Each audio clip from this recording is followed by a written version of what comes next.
Hello friends, मैं भूषण दास Sahu education hub में आप सभी का पुनः स्वागत करता हूं।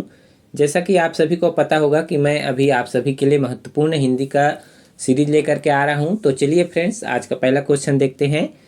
दिया गया है कंज शब्द का अर्थ नहीं है। तो कंज शब्द का अर्थ कौन सा नहीं है? ब्रह्मा है, प्रकृति है, कमल है या अमृत है?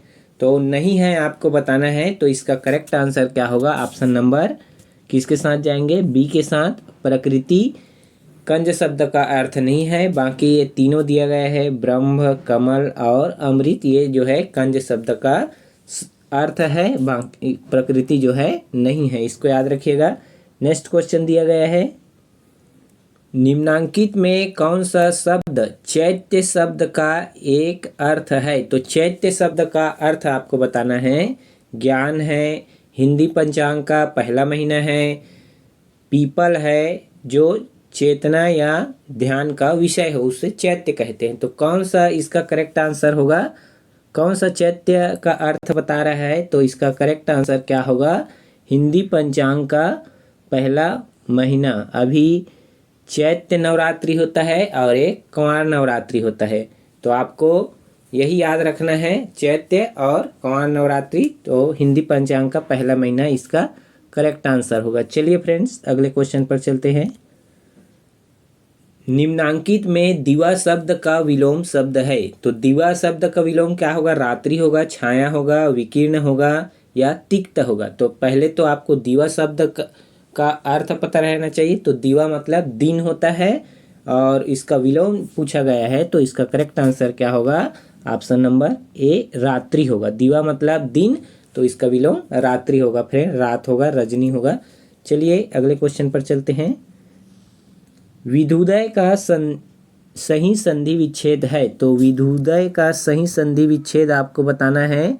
विधुधन उदय होगा, विधुधन उदय, विधधन उदय या विदुधन दय। तो इसका करेक्ट आंसर क्या होगा? ऑप्शन नंबर बी के साथ जाएंगे, विधुधन दय, विधुदय, ये इसका करेक्ट आंसर होगा, विधुदय। और ये कौन सा संधि है? तो ये स्वर संधि है और स्वर संधि में जो है दीर्घ स्वर संधि है, इसको याद रखिएगा फ्रेंड। अगले क्वेश्चन पर चलते हैं। अजंत का सही संधि विच्छेद है। तो अजंत का सही संधि विच्छेद क्या होगा? अच धन अंत, अच धन अंत, अच धन अंत या अच धन अंत। तो इसका करेक्ट आंसर क्या होगा? ऑप्शन नंबर क्या होगा फ्रेंड? ऑप्शन नंबर डी के साथ जो है इसका करेक्ट आंसर होगा, ऑप्शन नंबर डी, अच धन अंत, ये इसका करेक्ट आंसर होगा। हलंत दिया गया है, तो ये कैसा संधि होगा? तो ये जो है व्यंजन संधि होगा। सत धन जन जैसे होता है व्यंजन, वैसे ही अच धन अंत व्यंजन संधि में आएगा फ्रेंड, इसको याद रखिएगा। नेक्स्ट क्वेश्चन पर चलते हैं। अभिषेक का सही संधि विच्छेद है। तो अभिषेक का सही संधि विच्छेद क्या होगा?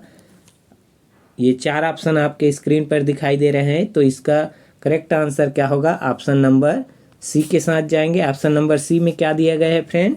अभिधन सेक, ये इसका करेक्ट आंसर होगा, ऑप्शन नंबर सी, अभिधन सेक। अभिधन सेक ये कौन सा संधि होगा?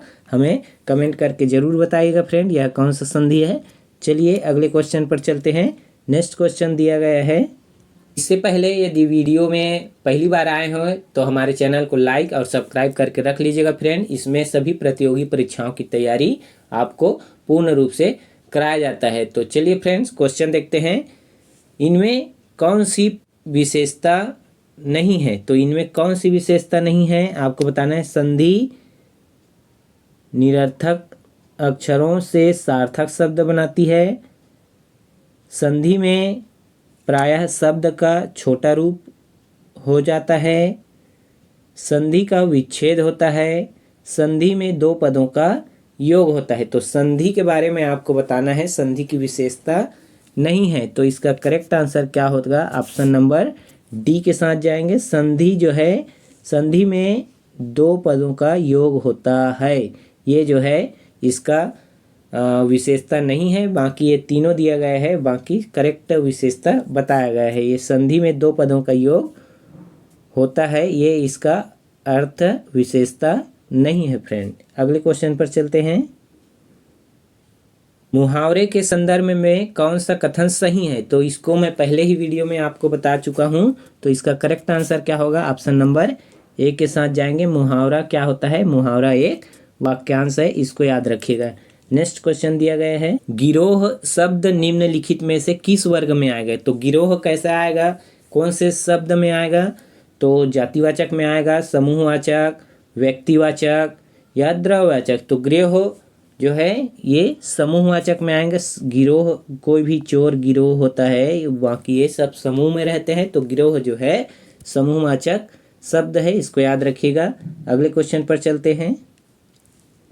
निम्नलिखित में से किस शब्द का प्रयोग दो सर्वनाम में होता है? तो दो सर्वनाम में होता है वह कौन सा है? आप है, हम है, कोई है या क्या है? तो इसका करेक्ट आंसर क्या होगा? ऑप्शन नंबर ए के साथ जाएंगे। आप जो है दो सर्वनाम में प्रयोग होता है। और हिंदी में कुल कितने सर्वनाम होते हैं ये भी एग्जाम में पूछा जाता है। तो हिंदी में कुल 11 सर्वनाम होते हैं, इसको याद रखिएगा फ्रेंड।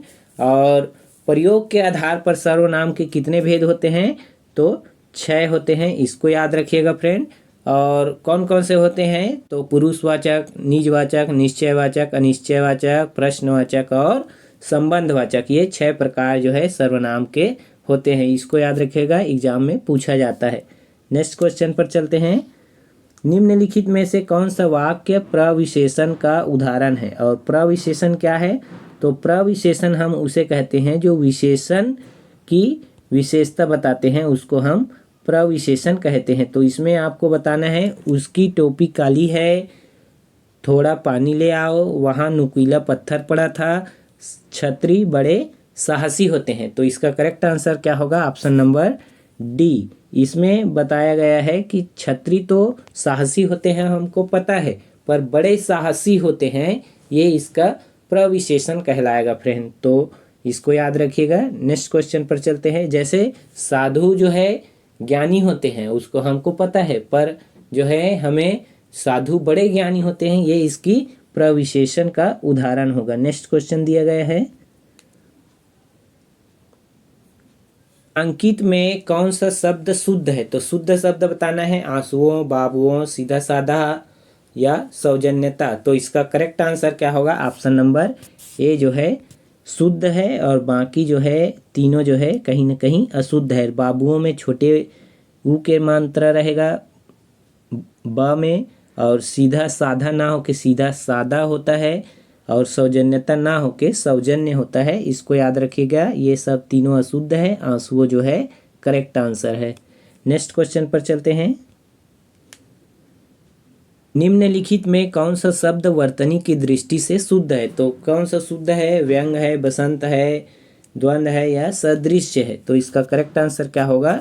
द्वंद्व जो है करेक्ट दिया गया है, और बाकी ये तीनों जो है कैसा दिया गया है? तो ये तीनों जो है गलत दिए गए हैं, बाकी ये द्वंद्व जो है सही दिया गया है, इसको याद रखिएगा। तो चलिए फ्रेंड्स, आज के लिए बस इतना ही। मिलते हैं एक शानदार अगले वीडियो के साथ, तब तक के लिए जय हिंद।